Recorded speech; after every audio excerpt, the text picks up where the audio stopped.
আসসালামু আলাইকুম এভরিওয়ান। আপনারা ইতিমধ্যে অনেকে হয়তো বা শুনেছেন যে একাত্তর টিভির একজন বিশেষ উপস্থাপিকা ফারজানা রূপা এবং তার স্বামী শাকিল আহমেদ দুজনেই আটক হয়েছেন ঢাকা বিমানবন্দর থেকে।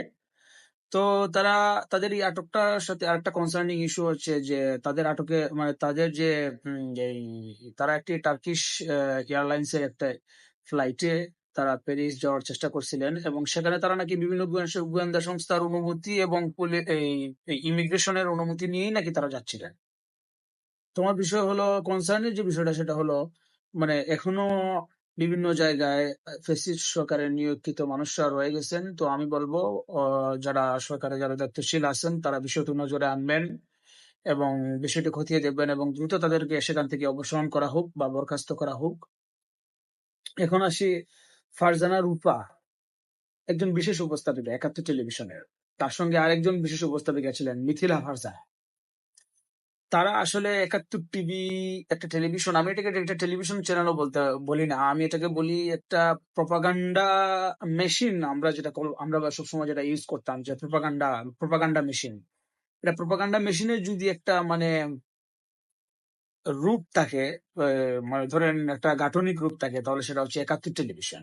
এখানে আসলে আমরা দেখেছি কিভাবে মানে একটা ফ্যাসিস্ট রেজিমকে টিকিয়ে রাখার জন্য বিভিন্ন ন্যারেটিভ ভিন্ন মতাদর্শী মতাবলম্বীদের মানুষদের উপর চাপায় দেওয়া হতো।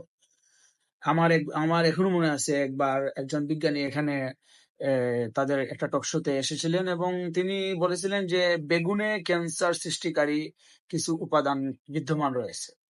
তো একজন বিজ্ঞানী মানুষ, তিনি গবেষক মানুষ, তিনি হয়তোবা সে কথা বলতেই পারেন। তার গবেষণায় হয়তোবা সেটি উঠে এসেছে, তার গবেষণাকে হয়তোবা আপনারা চ্যালেঞ্জ করতে পারতেন আরেকজন বিজ্ঞানীর মাধ্যমে। কিন্তু ওইখানে না কোনো বিজ্ঞানী ছিল, ওইখানে মাসুদা বাট্টি ছিলেন, উনি আমার জানা মতে উনি কোনো বিজ্ঞানীও না, উনি আইনের ছাত্রী। আর সঙ্গে ছিলেন মিথিলা ফারজানা সম্ভবত। যেইভাবে এই ওই সায়েন্টিস্টকে যেভাবে অপমান করা হয়েছিল, লাঞ্ছিত করা হয়েছিল, বাঞ্ছনা করা হয়েছিল, মানে এটা আসলে মানে মানে দেখতে যেমন বিদঘুটে ছিল তেমন অপ্রত্যাশিত ছিল না, কারণ একাত্তর টিভির কাজই হচ্ছে এটা। এর আগে 2018 সালের লাইলাতুল ভোটের আগে ব্যারিস্টার মাইনুল হোসেন জাতীয় ঐক্যফ্রন্টের একজন অন্যতম নেপথ্যের কারিগর ছিলেন। তাকে একবার টকশোতে নিয়ে মানে এমন একটা বেকায়দার মধ্যে ফেলে দিয়েছিল ওরা, মানে উনি একটা বাজে মন্তব্য করছিলেন ওই ওই জায়গায়। তো ওইখানে আসলে ওই ওই কাজগুলোই ওরা করতো, মানে বিভিন্ন একজন মতাদর্শী ভিন্ন মতাদর্শী একজনকে আনতো, সেখানে তিন চারজন মিলে এখানে একটা মানে দরবার শরীফ বসাইতো। সেই দরবার শরীফে মনে করেন যে ওরা ওদের যে নেরেটিভ, যে আওয়ামী ফ্যাসিস্ট যে প্রপাগান্ডা নেরেটিভ, সেই নেরেটিভটা জোর করে চাপায় দিত।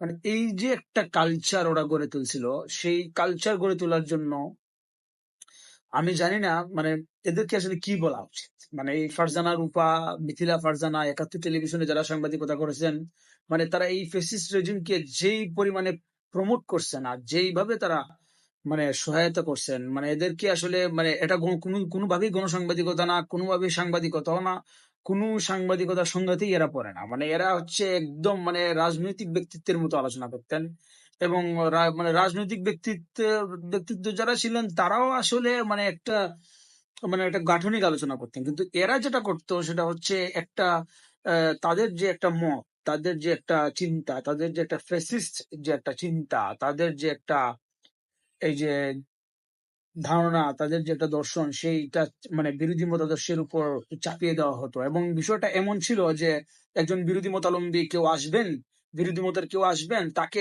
জোর করে একদম মানে বাচ্চাদেরকে যেভাবে জোর করে খাওয়ানো হয় না, সেরকম তারাও ওইভাবে মানে তারাও ওইটাই মনে করতেন, না আমাদের আর মতাদর্শ তোমাদেরকে গ্রহণ করতেই হবে, এই বাংলাদেশে থাকতে হলে তোমাদেরকে এই করতে হবে সেই করতে হবে, মানে এইরকম একটা চিন্তা ও নেতারা সাংবাদিকতা করতে হবে। মানে এটাকে আসলে সাংবাদিকতা বলে কি না আর কিছু বলে এটা আমি জানি না।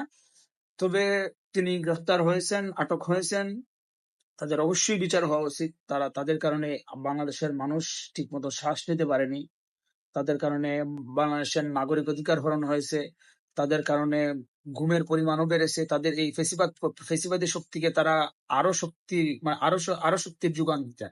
তাদের এই সাংবাদিকের নামে যে অপসাংবাদিকতা তারা করতেন, এটা আসলে এই ফেসিবাদকে আরো শক্তিশালী করতো।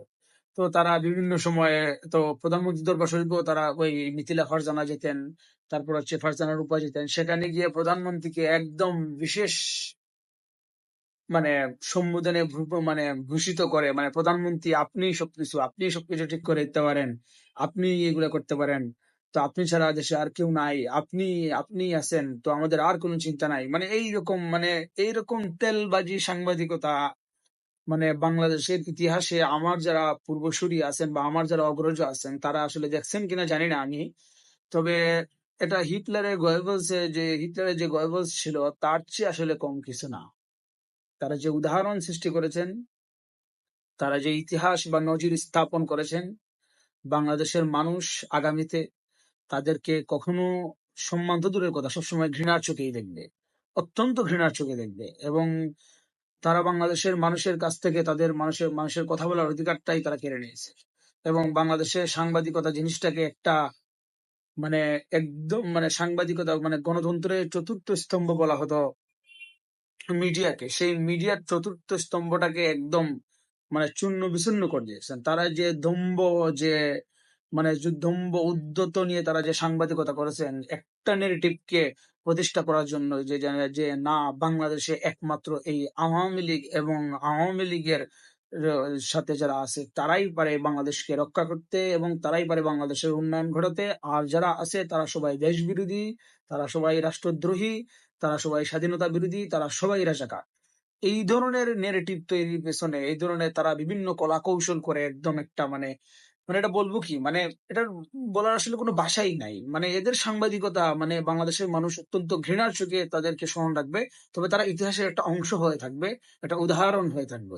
বাংলাদেশে এই জার্মানিতে যেভাবে নাৎসি পার্টি, আপনি নাৎসি পার্টি হয়ে চাইলে কোনো মত প্রকাশ করতে পারবেন না, বা গোয়েবলস এর স্টাইলে কোনো প্রচারণা চালাইতে পারবেন না। তো আমি মনে করি যে বাংলাদেশে ভবিষ্যতে ফারজানার উপর মতো কোনো সাংবাদিক বাংলাদেশে আসবেন না। আর বাংলাদেশে ভবিষ্যতে যারা গণসাংবাদিকতা করবেন, মূলধারা মিডিয়ায় আসলে সঞ্চালকের ভূমিকা পালন করবেন, কিংবা তর্ক বিতর্কের বিষয় নির্ধারণ করবেন, আলোচনার বিষয় নির্ধারণ করবেন, সেটা যেন জনগণের আকাঙ্ক্ষার যাতে সেটাতে প্রতিফলন ঘটে। আর যাতে আমরা কোনো ৭১ টিভিকে আমরা না দেখি, আর যাতে কোনো ফ্যাসিস্ট রেজিমকে মানে শক্তি যোগান দেয়, বা কোনো সরকারকে মানে ফ্যাসিস্ট হয়ে ওঠার প্রবণতার জন্য শক্তির যোগান দেয়, এইরকম সংবাদ মাধ্যম যাতে আমরা আর না দেখি। ধন্যবাদ সবাই।